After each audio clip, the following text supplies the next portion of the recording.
สู้ขึ้นเขาขึ้นแค่เป้ผู้เขียนไรนะเป้ผู้เขียนไรมันจากในนาทีใต้เฮาคาเนี่ยในนาทีใต้เฮาเนี่ยเฮาด้วยอะไรเมื่อมือวันตั้งเนาะเฮาว่าเนาะเมืองหนอง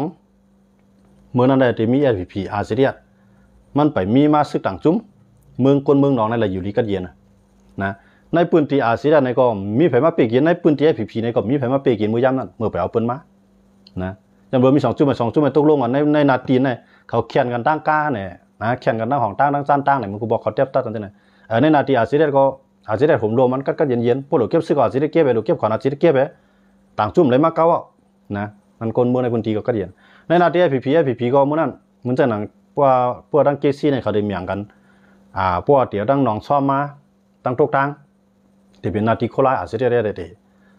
พวกเดี๋ยวภายบุญหนองซ้อมกว่าดังเมืองเก่าที่เป็น SPP เมื่อนั้นในกวนในพื้นที่จะนั่นภายทั้ง2ภายในกวนเมืองนั่นได้ทุกข่านะพวกถึงคิงพวกเก็บซื้อมาก็กว่าเฮ็ดแท้ในนาทีเขาเขียวเก็บนาทีเขาไล่เก็บแท้เฮ็ดนั้นได้มีด่างจุ่มเขามาจิ้มนะเพราะว่ามีด่างจุ่มเขามาจิ้มในกวนเมืองในลมใจครับนะพวกก็เฮ็ดซื้อก่อในก็รอตั้งเฮือนนั่นน่ะนะ1เฮือน1ก่อเขาให้นั่นน่ะมึงกูบอกนั้นเขาอยู่ในตัวเตียงมันว่าพวกมีซึกจุ่มเดียวนะนี่ไรก็ดีนะเฮาเขาอยู่ในเวียงเนี่ยว่าในเวียงน่ะมีซึกมันจุ่มเดียวก็มีซึกมันเยมันก็ตื่นมีซึกจุ่มเลยเขามาเก็บขวัญตื่นมีซึกจุ่มเลยเขามาเก็บซึกพี่น้องในเวียงเนี่ยเหมือนตั้งหลายเมืองก้อนขอค่ะนะเป็นสมาเขาอยู่ภายใต้ม่านก็ม่านก็ด้วยถึงเขาขนาดออกเวียงกว่าม่านก็ผมรู้ไหมพันอยู่ในเวียงก็มีเยมันนะพวกมีผู้ละก้นโจรต่างเย่นะเพราะว่ามีจุ่มมีกว่างกลางต่างจุ่มเขามากก็ซึ่งมันผมรวมชายนอกไงต่างเจ้าคือของจังเขามากวนในเวียงในอยู่ดีก็เย็นมากค่ะนะอันนั้นเขาอยู่ในตัวเรียกมั้งย้อนเบอร์จะไหนดองว่าเขาขามาด้วยเลยในนาทีอาเซียนนั้นมือSPPไปมายิบคนเมืองอะไรอยู่ก็เรียนได้เมืองใต้ปอดหองเมืองอาเซียนไปเมื่อไปตึกกันพี่น้องเมืองใต้ปอดหองก็อยู่ที่กันเย็นอะไรขนาดนั้นทีไหนก็ไปขึ้นมามีแห้งลงมันนั้นนะพวกอาเซียนกว่าในลายผายนั้นโหลดตึกเวลาอาเซียนคางก็โหลดตึกอาเซียนเก้าก้างโหลดตึกอาเซียนSPPโหลดตึกอาเซียนทีในโหลดตึกอาเซียนกำเลื่อนมาเอาว่าในเขามาแทงนะกูผายในบางอาเซียนในก้นเมืองในปันแห้งอาเซียนก็ยาวอาเซียนผมลมมันเขาไล่กับปันแห้งวันให้ก็วันให้ผมลมมันไล่นะกำไรพี่น้องประลองกับปันแห้งประลองขึ้นก็มันผมรวมมันไล่ว่าเอาคนเมืองเขาในทุกข่าไปละนะกูเจ้าคือทุกข่ามันจะคือเร็วไงย้อนเบอร์ไหนนาตีเฮามันจะเข้าคำว่าด้วยเลยโหเมืองโหเมืองในเข้ามาด้วยโหเมืองมึงกูบอกในเจ้าคุณสาอยู่เนาะว่าสิเจ้าคุณสาคนปั้งกว่าเย้าในเดมีปีตุจิต3ตัวเขาโหเมืองในก็มีลองสุกลองอยู่ซ้ำมีลองตึกลองยี่สามเมี่ยวเขาเนี่ยย้อนเบอร์มันมีซึกปีตุจิตในกลุ่มกายตั้งซึกมันโฮมซ่อมกันเนี่ยมันซึกสักสังโหเมืองก็นะกำลังมาตัวเมืองเขามาตัวดังเมืองลางคือก็มีปีตุจิตนากงนะโคราชก็จังเมื่อเก็บซึกโคราชก็เมื่อเก้าในพื้นที่นั้นก็กัดเย็นค่ะนะกำลังนาที่อาเซียนอยู่ดังเมืองปั่นดังหมอกใหม่ดังลางคืออาเซียนพวกมือนั้นมือเลี้ยวก็ไปมีไผมาอันคนเมืองปลายก็ปลายอันเหมือนยันเบิ่มใครซึกเลยปลายเขาหรือนั้นได้มีไผมาสังเขาก็กับว่าหลังมาในมีซึกมันมาเก็บซึกคนเมืองในพี่น้องหมอกใหม่ล่างคือเขาเอาพี่น้องหมอกใหม่เขาพี่น้องเมืองปั่นเขาจะนั่งก็อ่อนกันปลายกับซึกโคราชก็มีนำฮะนะต้องว่ากูคือนั้นมันต้องการซึกมันหลุดซึกอยู่ก็กับซึกนั่นที่ไรเหตุการณ์บรรดาก้นกูคือที่ไรห่มโดมบรรดาก้นกูก็เตรียมใจตาห่มโดมคือเอาคือเมื่อเนี่ยพวกที่จะไหนได้เขาปีผู้เขียนอะไรครับนะเขาคำว่าอยู่ในตัวเตียงมันหลายเครือนะเพราะว่ามันมีทับซ้อนกันเหมือนจากในนาทีเขาว่าโมเดลหัวโป้งหัวโป้งเนี่ยเดี๋ยวมีป้าPDFเดี๋ยวมีป้าซึกย่างเหลียงจังสีเสียงใช่ไหมครับนะเดี๋ยวมีซึกย่างเหลียงซึกPDFซึกป้าโอPNAซึกป้าโอPNO PNLA PNO เนาะก็ในมีป้าบางพื้นที่ก็เดี๋ยวมีป้าSPPมีป้าว่ามือเรือในมีป้าอาเซียนเนี่ยพี่น้องหัวโป้งเขาสีเสียงเขาด้วยมันอยู่ดีกัดเย็นครับนะยังมือซึ่งในมันนำแห้งซึ่งในมันนำแห้งมาด้วยเขาเลยมือเลียวมือกูปองนำคำเนาะปอนนำคำมืออาเซียนตั้งทีไหนเขาหิมกันนั่นพี่น้องเวียงนำคำกับเราอยู่ดีกัดเย็นนะก้อยกับมือเลียวในทีไหนมากุ้มกำขึ้นกัดเย็นขึ้นนะก้อยกับมันเดมี่ก็ลองอันปีกินว่าดูลายคนเมืองอีรอดนะมันเดมี่อยู่พองก็นะยันเบอร์หางไหนมันไปอุปเปิงไรลีนะมือเลียวในเพราะว่าเขาอุปเปิงไรลีที่เป็นแท่งเบี้ยวเพราะว่าอุปเปิงลีเอาใจลอกไล่เมือกเหมือนเจ้าหนังซึกมาในทีนะก็ตื้นหนำรัดใต้ที่เลือกขึ้นต่อสู้มันขึ้นแค่นะเพราะว่าเอาไล่ซึกมา มาในมันก็อยู่แล้วเนี่ยมันป้อมใจเจ้าขึ้นมาในปีกี่นี้รู้ป้อมเจ้าขึ้นมาปล่อยอยู่รถเลี้ยวมาเนี่ยแต่ว่ากำลื่นมาใต้ก็ขามใต้ก็ตึกมันนะปลอมขามได้ปลองลูกขึ้นตึกมันก็ในพื้นที่ว่าอยู่ด้วยเนี่ยถามว่าบางพื้นที่จะมีซึกมันฮะเนี่ยเหมือนเสียงปางสร้างมังหน้าผ้าเนี่ยมีซึกมันครับเพราะว่าเมืองสันเมืองตัวเนี่ยมันมีหลายจุ่มมันเนาะมีอาเซียนก็ได้มีว่าก็ได้มีมันก็ได้มี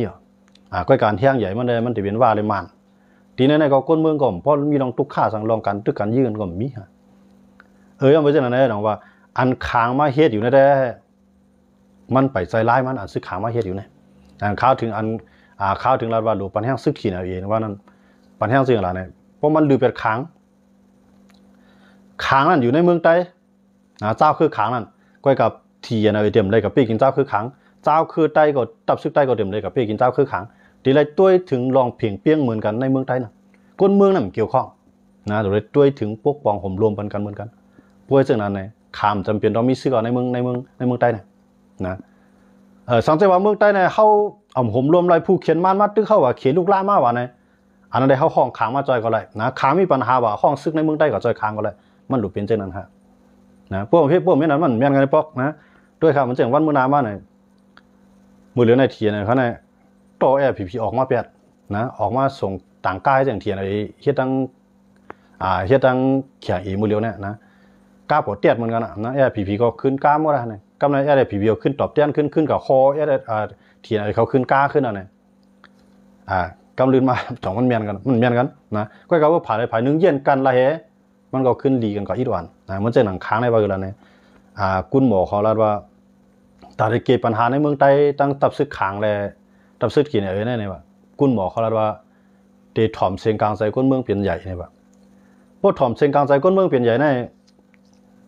เจ้าคือใต้กูก็หลุดให้ซึกขางออกเมืองใต้นะย่อมกับจุ่มก็ดีจุ่มมาซึ่งเนี่ยนะพอเติมมาจุ่มเนี่ยอะไรว่าเป็นพ่อหลีตามเมืองเขาลูกซึกขางมาว่ามันจะว่ามาแท้เพราะว่ามาไหนว่าก็นาทีมันมีอยู่มันเดี๋ยวมาแทงเพราะว่ามาก็มาเก็บซึกเก็บขอนเก็บข้าวเก็บน้ำเก็บเงินปันทักเหลือไม่ก้นเมืองแทงนะมันมีหลายจุ่มนะเพราะว่าเมืองเขาในกัดเย็นเอาให้เมืองเขาในตึกเลยผู้เขียนมาเอาให้เป๊กผู้เขียนมาได้ไหนได้โฮมอุบเปิงเขียนเตรียมปักเปิงรักเมืองอันเดียวกันเลยโฮมกันอุบเปิงนะเทียนเอามีนำกัดตั้งการซึกอันไหนปล่อยมันเป็นจอมปองซึกเป็นสังก้อยเก่ามันเตรียมซีวัติแล้วเจ้าประลองเฮ็ดซึกไว้ตีแล้วกูเจ้าเคยซึกก้อยเก่าเอากูเจ้าเคยซึกเตรียมไรตัวถึงเจ้าประลองก็ตีไรตัวถึงบรรกูเจ้าคือในพื้นที่นะมันเส้นหนังใต้เขาในมันแก้แขนภัยแก้แขนเขาว่าอยู่แถวใต้เขาแก้แขนภัยนอกเมืองไหนเอาใต้เอานอกเมืองก็ได้นะใต้แก้แขนภัยการเมืองไหนก็ใต้เอาภัยการเมืองเป็นลูกบองจึงก็ได้นะเป็นประธานาธิบดีเมืองเขาก็มีไผว่าสังเขาเลยนะครับเนี่ยมันเหมียงกับมีได้นำนามันจะหนังผีให้ว่าใต้น่ะมันจีก็พูดถึงกำเนิดซื้อมาใต้หรือมีจุ่มเดียวกันนะมือเหลือในว่าผีก็รู้อันไหนเอาไหนว่าอาเซียก็รู้อันไหนว่าเมืองลาก็รู้อันไหนว่ากำมีมาแทนทับซึกPDF ใต้เกิดขึ้นปีดุจิตเกิดขึ้นว่าใน5จุ่มพอเฮ็ดจังได๋ในต่างเจ้าคือก็ยอมรับได้หลายครับอะไรก็จะเป็นของใต้ชูเพิ่นได้ว่าในมาเพิ่นก็เด็กโคมันในมังใต้แท้มันก็เย็นเลยครับนะพวกเหมียงกันอยู่เลยมันแจ้งว่าทีไหนขึ้นมาเป็นจอมบองซึกนะเขาว่าพวกทีไหนขึ้นมาเป็นจอมบองซึกไหนจอมบองซึกจะอยู่ภายใต้ไผล่ะเดลัยอยู่ภายใต้จอมบองซึกนะนายกนะประธานาธิบดีกันเนาะเฮาทุกอย่างก็มันได้เป็นชั้นนายกกับเมืองเฮาได้มันเป็นเมืองห่มตุ่มครับประธานาธิบดีเนี่ยว่ากุมกำลังหมดในเมืองห่มตุ่ม7เมือง7เตืองเนี่ยมีประธานาธิบดีก็บ่ใต้แขนใต้ขึ้นอีบัดนั้นก็ได้นะก็ไม่ในพื้นที่มันจะหนังเปิ้นเมืองไทยว่ารัฐบาลท้องถิ่นเนาะมันเจ๋งว่าลงปองซึ่งในพื้นที่ใดพื้นที่นั้นมันจะมีทางเหมือนเจ๋งอเมริกันเขาก็มีขนาดมีลาดนั่นลาดในเมืองนั้นเมืองในเนาะก็คือว่าผู้ว่าราชการจังหวัดว่าเนาะนายกอันนั้นว่าก็คือมันได้คืนมาหาตุนธรรมหมดได้มาศูนย์กลางมันหมด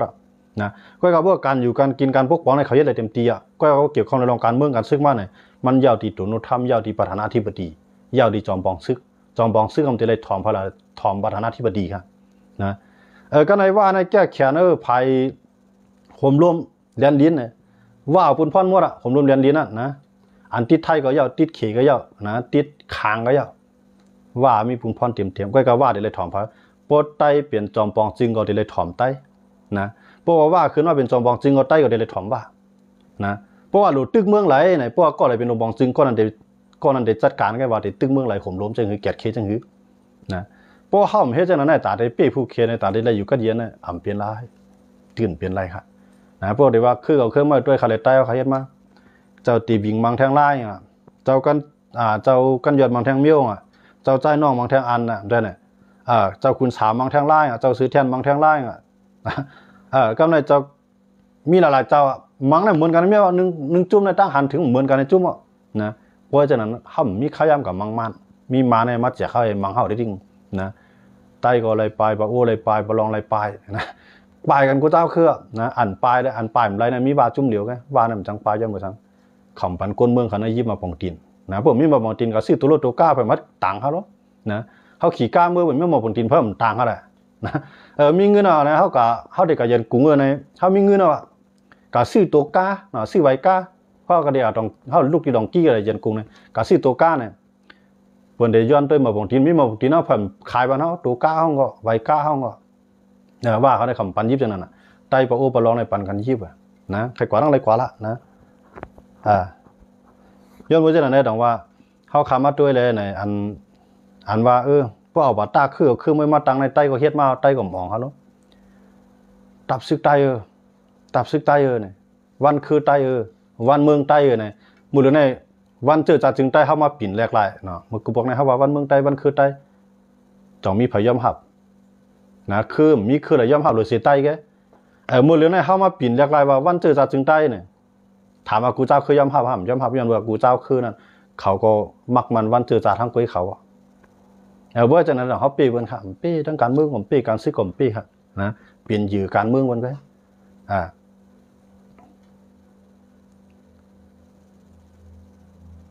ย้อนไปจากนั้นเลยเนี่ยเขาใครกุ้นเมืองใต้เขาขานั้นเนี่ยเพราะว่าขางเขาตั้งข้อกว้างมันว่ากุ้นหมอได้ลาดออกมาว่าตาได้เกี่ยปัญหาทีNLAเลยซึกขางในเมืองใต้เนี่ยเขาเตะถอมก้นเมืองเป็นส่วนใหญ่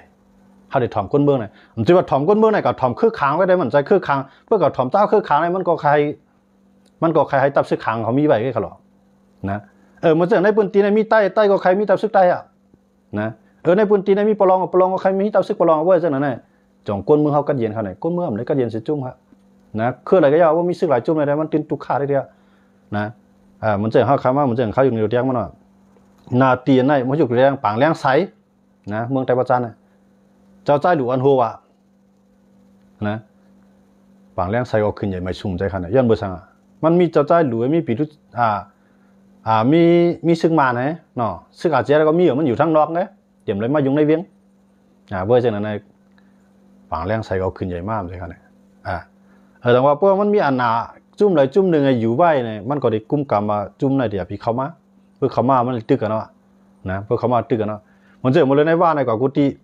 ก็กว่าเนี่ยหมอกดูนะอยู่ด้วยในกว่ากุฏิหมดเลยในเมืองใต้เนี่ยมาถึงหัวโป่งมาถึงหลอกจอกมาถึงเมืองเปียงก็เลยมาถึงดีไรแทงเมืองสารเมืองตวนผมแค่นั้นก็มูได้มากถึงน้ำมาถึงเมืองปันขิงยุ่นนะมูลเลยในเขาคำมาด้วยเลยเจ้ปืนตีเขาอยู่ไล่เฉลยเขากุ้มกำไล่ลีน่าในจอมันมีลองซุกซากขนาดมีเหมือนเสียงตั้งดาคิเรียกตั้งดาคิเรียกนั้นมีมันจุ่มเดียวไว้นะมีจุ่มไหนมาตึงมีจุ่มไหนมายืมมีจุ่มไหนมาเก็บเขาเก็บเงินค่ะนะว่าอยู่ก็ว่ามาลงทุนร่างการเงินไงว่ามาช่างซึกมาเรื่องดาคิเรียกใช่ไหมแล้วใครอยู่ในเตียงมันว่าพอมีซึกจุ่มเดียวได้ไผ่ก็มันหลุดไล่ตัวถึงก้นเมืองคือไผ่คือมันหลุดไล่ตัวถึงก้นเมืองในพื้นที่ไผ่ในพื้นที่มัน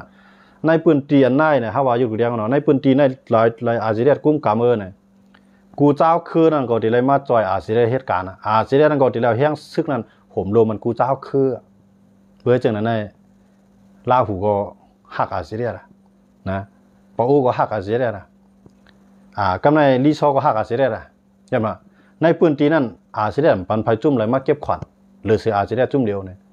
มันเหตุให้มันมีหลอกห่มลมนะเขาคำว่าด้วยมันจะมืออาจจะได้อยู่เมืองกึ่งเขาใครกว่าตั้งไรกว่าใครมาตั้งไรมากใครนอนเข้าไรนอนใครกินเข้าไรกินใครนอนให้นอนสวนดีไรก็แล้วใครก็ไตหมูไตไก่ไตผ้านี่ไรก็กาเฮ็ดเขียงล่างให้อยู่ละทั้งคืนมามีไผว่าสร้างมือเดียวกว่าได้ไรวันฮัดกาตั้งในง่ายผีนะมาตั้งในง่ายว่าอยู่ด้วยกาทางตั้งง่ายมันนะมาพอก็อาจจะได้ก็มือแทงไงนะมี3-4 จุ่มจอมปีน้องมือเขาอะไรอยู่ที่กัดเย็นขนาดมือเดียวมันอะไรอยู่ที่กัดเย็น อันนั้นเขาอยู่ในเรียงว่าจังว่าอันหลายๆก็เดี๋ยวปองใจว่าใจจอมในปันแห้งทีไหนเขาโลเนี่ยก้อยกามันจะเห็นข่าวว่านั่นน่ะข่าวปันแห้งนั้นปันแห้งกูจุ่มปันแห้งกูคือก้อยกาว่ากวนคือนั่นเตรียมแล้วว่าตามันสิเลยอุปเปิงนะมันจะหนังปางสร้างเฮ็ดว่าอยู่ด้วยเขากุ้มกำปางสร้างเนี่ย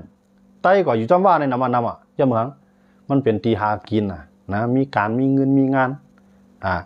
ว่าก็ว่าลูกไต้สุยอย่าไปมาไหนว่าก็ห้ามได้นะเพราะว่าห้ามจากนั้นไต้ก็ตีขึ้นจู่ยังไต้ขึ้นหมังว่าขึ้นหนึ่งก็ว่าฉะนั้นก็แต่ว่าก็ห้ามปล่อยมากกูเจ้าคือมาก็อย่าซึกสุยอย่าไปมานะเพราะซึกโคเขียวมากเนี่ยก็ตีเลยอยู่ภายใต้ปักตาเขาเนี่ยอยู่ในเขาตีเลยสายตาในตัวแบบโคเขียวมากก็นุ่งโคซึกเลยปากองมากก็มาละก้อยก็ตีเลยย้อนขว้างตั้งก่อนมาก็มือขึ้นไงอย่าไปมาตั้งตับสุดที่ไหนมือปางสร้างเขากระเดียนเลยขนาดอาจจะได้ค่อยกว่าก็พวกเขาพิมพ์บอกมาอาจจะได้ก็กว่านะก็อย่าไปป้ากองป้ากองป้อนผมโดนเป็นบอกนั่นพวกกว่าก็ขึ้นไงอย่าไปกัดทั้งปางสร้างเขากระเดียนมีปางตึกปางยี่สังครับมันจะเห็นข้าวว่านั่นในนาทีกูจุ่มเนี่ยมันจะอะไรผีกุ้มกามเนี่ยก็มันมีปางตึกปางยื้อพวกยื้อหรือยื้อมันไงพวกยื้อมันก็ได้มันง่ายนะมันง่ายเลยเจ้าคือพวกยื้อเจ้าคือเนี่ยมันจะอาจจะได้ทีนะยื้อกันนะเมื่อจ้างได้พวกจุ่มได้ทีนะที่เปี้ยได้อาจจะได้ขนาดเฮียงมันใหญ่โลก้นเมืองปันเฮียงนำนะกำลังอาจจะได้ก็ตั้งมากก็หึงก็มีเชียงเงินเฮียงกองเฮียงก้นก้นเมืองปันเฮียงแทงทีนั้นมันเปี้ยว่ามันเปี้ยมันเดี๋ยวที่หาได้ค้างมาอยู่พื้นที่แน่นะมาจอยเขาพวกสูมาจอยเขาก็สูก็มีที่อยู่ปันสูอยู่เกากลางมาจอยเขาเกากลางมือขึ้นเกากลางมาอยู่ผีมาจอยเขาผีมาจอยเทียนผีก็มือขึ้นผีก็มาอยู่กำเลื่อนมามีไฟถอยกำเลยนะกาอะไรขึ้นมังกันขึ้นนะมือเดือนนั้นทีนั้นเนี่ยมันมังกูจุ่มมันเนี่ยผีมันก็มังด้วยสังวาทีผีมังมันผีมาเพื่อกับมังทีนั้นเนี่ยมันปองสังเพื่อมังกันเราก็มันเย้าตึงมีมาเนาะผีเป็นผายย่อมน่ะแต่ว่าผีเป็นผายย่อมก็ทีนั้นก็มันมีลองตึกลองยี่กันเนาะทีนั้นก็กุ้มกำกันฮะผีก็อยู่ชายนอกฮะพวกเด็กเขาเวียงก็ย่อนะขว้างทีนั้นย่าว่านั่นมันบอกว่าพวกย่อมเลยมันหลีขนาดมันพวกย่อมมาเนี่ยก้นเมืองผมทุกข้าก็คือพวกผมย่อมมาตึกกันนะพวกตึกกันเนาะก้นเมืองยากกินทั้งสองภายนะพวกทีนะดังผีตึกกันเนี่ยก้นคือใต้ก็เด็กกับปันแห้งผีก้นคือปลองก็เด็กกับปันแห้งทีนะพวกจะไหนขึ้นมังกันการไหนพวกเขาย่อมเลยก้นเมืองมาก็มังเวลาเมืองย่อมเลยก้นเมืองก็มังเวลากำเลื่อนมาตกความตกเป็นเครื่องมือก้นเมืองได้นะตกเป็นเครื่องมือเอาว่าไต้นั่นเนี่ยต้องไล่ข้าวถึงเราว่าไต้ก็หลุมมีตับซึกจุ่มเดี๋ยวว่ามีตับซึกจุ่มเดี๋ยวในนาทีไต้กุ้มกำนั้นกว้างนะซึกเทียนอะไรเด็กเข้ามากำไรซึกว่าเด็กเข้ามากำไรซึกโบเด็กเข้ามากำไรซึกมาเด็กเข้ามากำไรมันก็ดีนะข่าวหลังในพื้นที่ที่ไต้กุ้มกำนั่นพอมันเปลี่ยนจุ่มเดียวมันเปลี่ยนลายจุ่มในผีกุ้มกำก็ใจใหญ่เปิ้นให้อยู่เพราะใจใหญ่เปิ้นอยู่เปิ้นก็ใครไรเข้าใครไรน้ำใครไรเงินใครไรคำใครตัดไม้นะใครเก็บขวานใครเก็บซึกเฮ็ดกูเมียอันเปิ้นใครไรนั่นพวกเป็นเจ้าหน้าจ่องเข้าเป็นซึกอันห่มรวมมันก้นเมืองเท่าไรเนี่ยผีมาขามบันไรเวียงไรว่าวันมันไหนว่าในนาทีผีกุ้มกำในเผยเดิมเลยมาปีกินในสองผีฮัดหลัดค่ะย้อนรู้มันกุ้มกำไรห้างกอเหลียวมันวันกุ้มกำไรห้างกอเหลียวมันหลัดอะไรเผยเข้ามาเนี่ยพอก่อนตั้งสุดในห้างอุบพอสู่เข้ามาเขาเยื่อนะเพราะจากนั้นเปิ่นฮัดเข้ามาก็เปิ่นกลมเปิ่นขยื่อก็เปิ่นฮัดเข้ามาผู้มายื่อก่อมปีเขาพวกเขามีแห้งก้นเมืองก็เลยกันเย็นว่าก้นเมืองเขาในหมดเลยนะมีที่กัดเย็นแล้วในนาทีใต้อยู่นะมันกัดเย็นมีหลายตะเลี้ยงเนาะวันไห้สองพื้นที่นะแกนะพวกมันไปมายืดเลยเส้นอะไรที่กัดเย็นเนาะนะจังหวะเส้นนั้นเนี่ยเขาคำมาตัวเลยนะหนังคือก้นเมืองเขาเตรียมปลายนะเขาหลุดเฮ็ดจังนะในนาทีเทียนอะไรก็อันเจ้าปลองยามีไว้ก็เป็นของเจ้าปลองไงอันใต้ยามีไว้เป็นของเจ้าใต้ไงพวกตึกให้ลอกหน้าใต้ยามีไว้ในซึกปลองมายืดเอาไก่ปันเจ้าปลองว่าไหนจึงใต้หับไหลใต้ก็หลุดมีซึกใต้เอาไหมห้องซึกใต้มาครับเนี่ยเพื่อดังนั้นจองกัดเย็นครับในพื้นที่นั้นกัดเย็นลายนะจองได้ว่าเทียนไหนเขาหลุดลืบซึกเกากลางมือซึกเกากลางเลยซึกขางเนี่ยขางเนี่ยก็ในซึกขางขางในกับพี่พืชดำรงกับกุจุ่มเนี่ยพืชมาในนาทีผีนะมันเจ้าหน้ามูเจใช่ไหมนะนาทีผีใช่ไหมผีก็ไม่เฮ็ดสังนะพืชมาในนาทีเทียนน้ำย้อมนะพืชมาในนาทีเกากลางผมย้อมเพื่อจากนั้นพิดกันนั่นนะจังไรว่ามือข้ายามเขาตึกหลุดตึกซึกมาในคางแข็งอีก็หลุดมือขึ้นเมืองมันนะหลุดขึ้นเมืองมันอย่าไปว่าอยู่เขาอยู่เซนวีเขาอยู่กดขายเขาอยู่น้ำตัวมืออะไรเลยสู่เอาเมืองคางสู่อะไรดีๆสู่ใครมาลุกล้ำเขาก็มาเลย นะอันนี้เมืองซุ่มไปไล่นะเมื่อเหลือในมาตึกมีเช่นกูตีงก็เมืองขางก็ซ้ำแถมเดียวแห้งซึกมีไว้ในเมืองใต้เมื่อแกดเขเมืองขางซ้ำว่าแห้งซึกขางมาอยู่ในเมืองใต้ก็มาผิดกันทางเจ้าคือในเมืองใต้แทงว่าเป็นเจ้าหน้าที่เลยจ่อมาเด็กกัดเย็นไรครับเมืองใต้วันหนึ่งมาเพื่อขามเย็นไรนะค้างในเทียนลุกขึ้นมาตึกกันเลยซึกมาในเด็กเขามาตีอยู่ขึ้นก็ไม่ได้สองเจ้าคือมังกันในข้าวยามันสองเจ้าคือมังกันสองทับซึกมังกันนั่นเลยกวนเมืองจ่องอะไรอยู่กัดเย็นก็ในกวนเจ้าประลองต่างขางก็ได้จอมเพียวกันเลยก็ในเจ้าคือขางซึกเทียนอะไรก็ได้จอมเพียวกันเลยก็ในไตมีซึกในปืนตีนั่น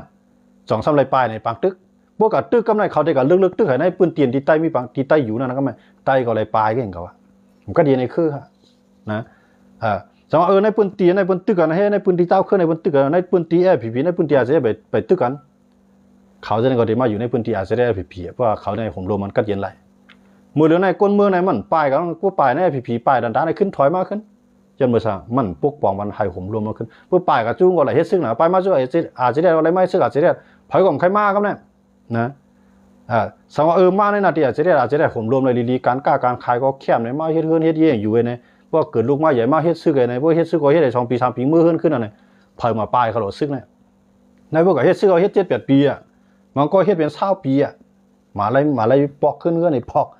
พวกเฮ็ดจากนั้นในก้นมันกับซุ่มจัดปานเขาดูนะเมื่อมันก็เรียกอายุ8 ขวบกับอยู่จ้องต่อถึงอายุมัน20 ขวบนะ20 ปีบอกอายุ20 ปีทางลงจ้องมาเฮ็ดซึกแทงอยู่ทั้ง10 ปี20 ปีมดกว่าข้ายามหลายๆใน40 ปีปลายข้ายาม40 ปีปลายมันตั้งไหนสายเมียวมือกับอยู่จ้องก็เฮียนลีเขียนไล่เนี่ยสอนอีกสอนทำอันนี้เนาะตอนเดโมลิกมันก็มันกู้กล้าใครเลี้ยงเก่งกู้กล้าใครลงจ้องมาขึ้นซ้ำขึ้นมาเลยเฮ็ดซึกพวกเฮ็ดซึกเอาเตื้อว่าเอาเมืองผมใช่กาวผมลมมันก้นใหญ่ก้นหลงเขาหวยลอยวานเวียงเฮ้สิ่งอะไรทั้ง10 ปี20 ปีเฮ็ดมานัดตองปอซึกมาก็เท่านะก็ได้นะเหตุการณ์อะไรก็ดีเปลี่ยนแต่กับเมืองไทยก็เบิ่นเอาอายุยาวก็ได้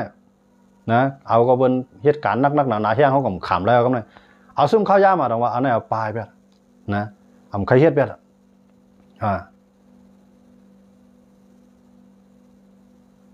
มีปีจอมเขากล้วย5 อันเปลี่ยนไต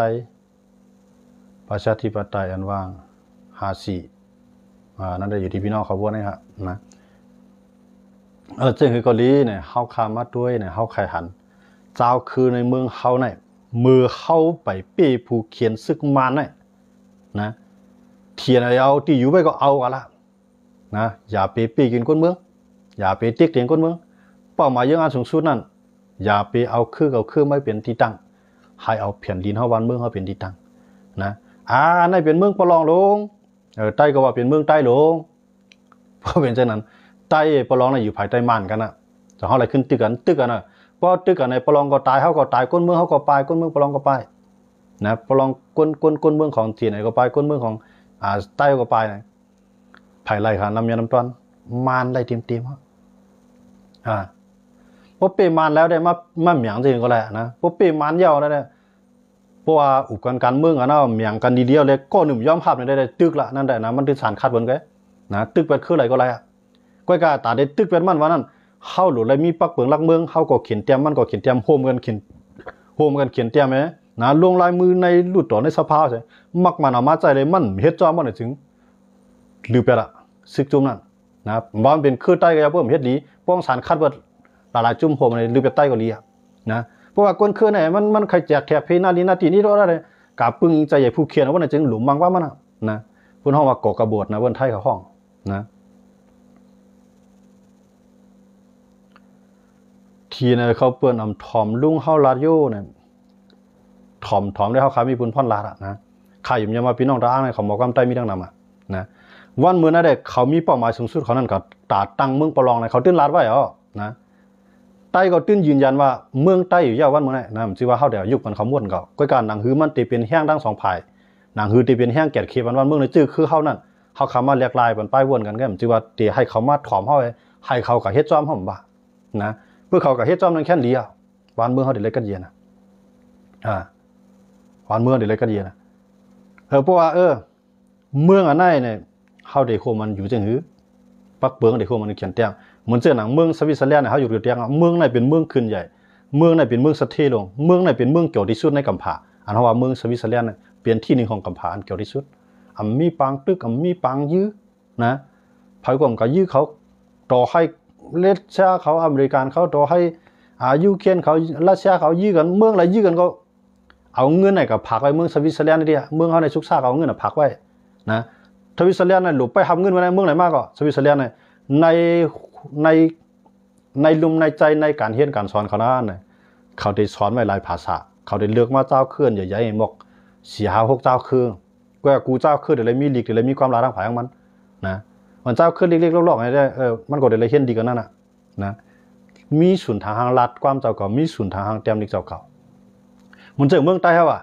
เอาเจ้าคือใต้เจ้าคือปลอเจ้าคือปะโอ้ยเจ้าคือหวาย4เจ้าคือมาห่มมันเนี่ยเจ้าเคลื่อนเล็กๆลอกก็จะไหนสองเขาได้มัดตึกเขาว่าเขาพัดตึกเขาหรอเขาได้มาย้อนแจกแท็กพีเขาว่าเขาก็ย้อนเขาหรอนะเพราะว่า4เจ้าเคลื่อนในโพมันไปแล้วมีเคียงเอาน่ะหนังหื้อมันเต็มไข่ผัดออกแน่เข้าห่ำจะว่ากับปีกินมันเมื่อเป็นก้นขึ้นเรียกของเขาปีกินมันก่อนไรเพื่อจากนั้นมันก่อยคมผูเขียนหนังมันเต็มไข่กว่าเมืองไทยนะอีเบียดในพวกเหนียวหนักๆกันนะเจ้าคือในห่ำเอาอีเบียดได้ในมีเจ้าคืออะไรตีไข่ผัดไทยเขาแก่กล่อมสังเข้าเป็นก้นเมืองใต้องค์ที่มันก็เป็นก้นเมืองมันที่ว่าไทยเขาได้ลืมในผู้ห้องไฮๆอะไรขนาดไหนในต้องเราห่ำใจก้นคือเขาห่ำใจก้นเมืองเขาเข้ามาจวนอยู่เขาไว้ก่อนนะยินว่าเขาเดี่ยมเฮ็ดวันวัดวันไว้เขาก็บุขันใจไปถ่าผมเคยผ่านเขา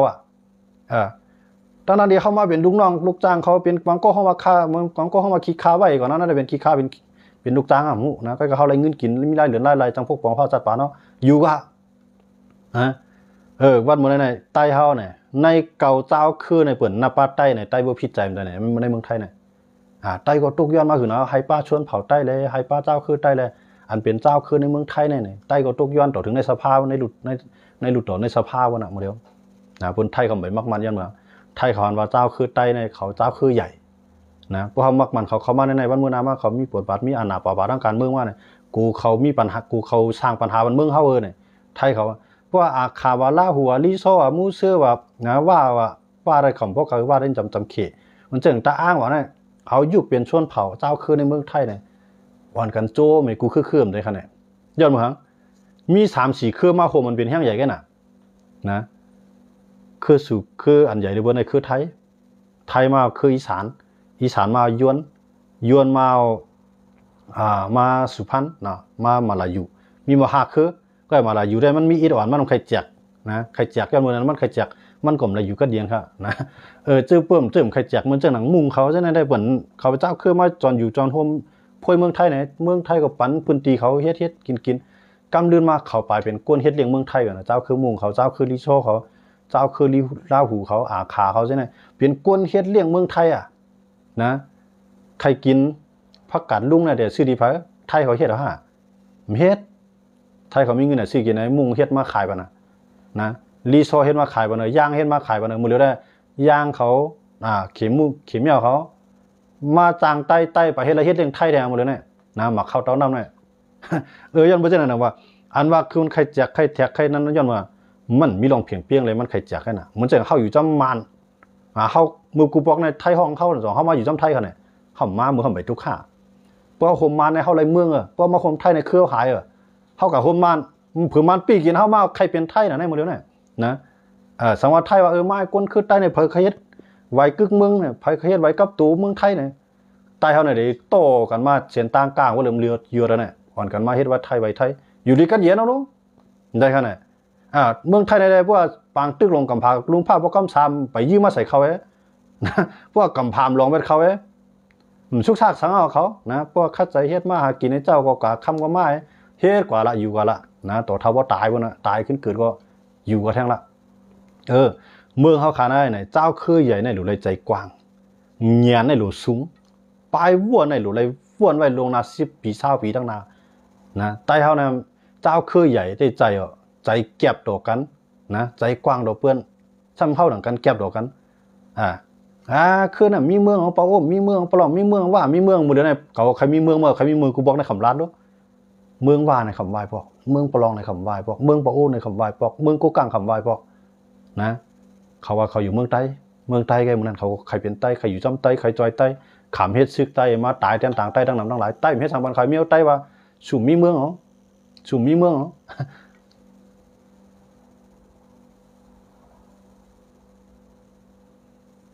เพราะว่าเขามีเมืองเขาใครมีอ่ะมันเขาก็ชิมอ่ะมั้ยนะพวกชิมเฮาไรในเขาชิมเขาจู้บนไม้มาบังเฮาน่ะครับน่ะ